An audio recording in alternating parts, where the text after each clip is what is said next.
Slavery hasn't gone anywhere. The idea of slavery is that you work for free.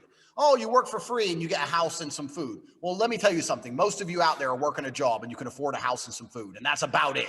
Slavery's gone nowhere. Slavery is still here. So how do you keep people slaves? Well, you keep them distracted.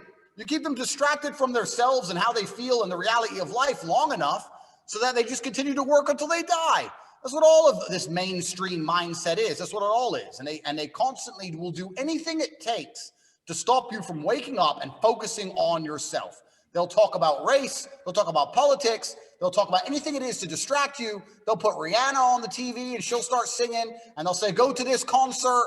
And then if you feel depressed with your slave life, instead of telling you to change it, they'll say, no, that's fine. Come take these depression pills. Continue to be a slave. It's just a slave mindset. So there's certain people out there. Everyone's seen The Matrix, right? If you're one of them people who's trying to wake up and there's something itching in your brain and you just don't understand what's wrong and you're just don't feel quite right in life, it's because you're a slave inside of the slavery. You're a bee in the beehive and you're trying to escape it. And the only way out is going to be through disciplined actions one way or another.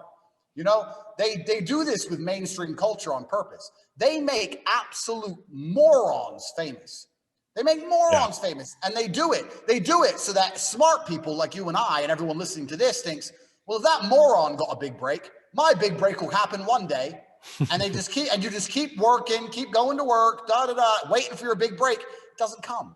The only way to get out is through disciplined action. So you need to become extremely disciplined with yourself as an individual if you care about escaping the beehive. If you don't care about escaping, then stay a slave. That's completely up to you. But discipline's a key component. There's no other way out. There is no other way out. That is it. It's something you have to do, and you're going to have to do things you don't want to do on time every single day, or you're going to suffer the consequence. And that's how life works.